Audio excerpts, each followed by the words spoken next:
हर दिन एक परिवार को जंगल में मटन बिरयानी चढ़ानी होती थी।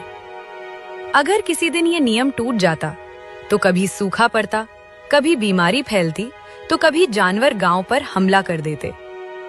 आज इस नियम की बारी थी रघु और उसकी पत्नी सरिता की। दोपहर की धूप में हाथ में टोकरी लिए दोनों जंगल की ओर बढ़ रहे थे। अरे सरिता, बिरयानी को अच्छे से दम तो दिया था ना? हाँ जी, पूरे मन से बनाई है।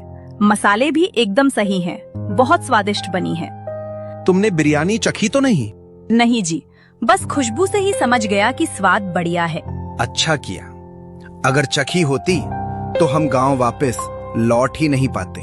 ऐसा क्यों बोल रहे हो जी? कहते हैं जो इंसान देवता की चढ़ाई हुई बिरयानी चख ले वो जंगल से कभी बाहर नहीं आता। दोनों जंगल के बीचों बीच पहुंचे।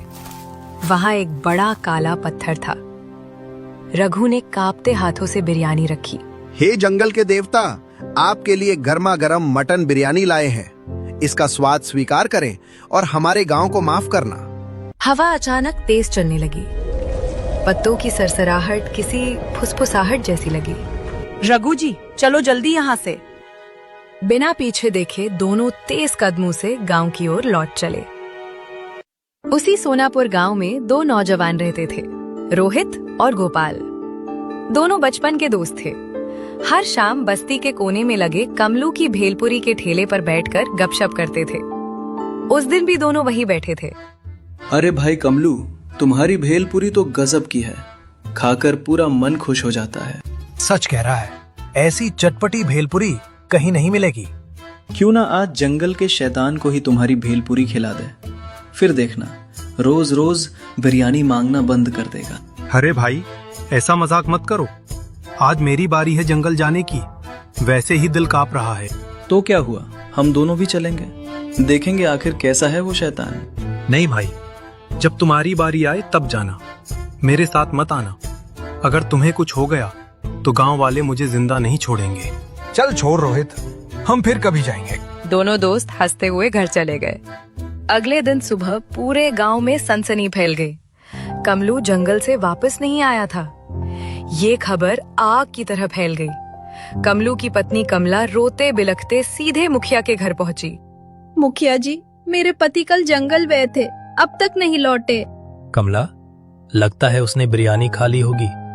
इसी वजह से जंगल के शैतान ने उठा लिया। नहीं मुखिया जी, वो कभी नॉनवेज खाते ही नहीं। बिरयानी उन्होंने नहीं खाई होगी, जरूर कुछ और बात है। लगता है इस बार कुछ अलग हुआ है। कहीं ये आने वाली बड़ी मुसीबत का संकेत तो नहीं? अफवाह मत फैलाओ। आज ही 4 आदमी जंगल में भेजते हैं, देखते हैं क्या पता चलता है।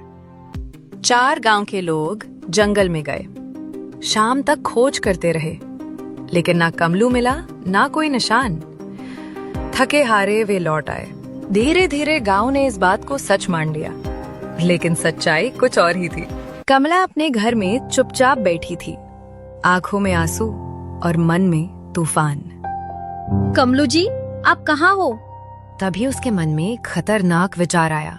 अगर आज मैं खुद जंगल जाऊं और जब वो शैतान बिरयानी लेने आए तो उसका पीछा करूं, शायद वही मुझे कमलू जी तक पहुंचा दे। कमला ने उसी पल फैसला कर लिया। वो उठी और गांव के एक आदमी के पास जाकर बोली, भैया, आज जंगल में बिरयानी लेकर कौन जाने वाला है? आज तो जंगल जाने की बारी गोपाल की है। ठीक है भैया, अब मैं चलती हूँ। वो तुरंत गोपाल को ढूंढने निकल पड़ी। रास्ते में उसने देखा गोपाल सिर पर टोकरी रखे जंगल की ओर जा रहा था।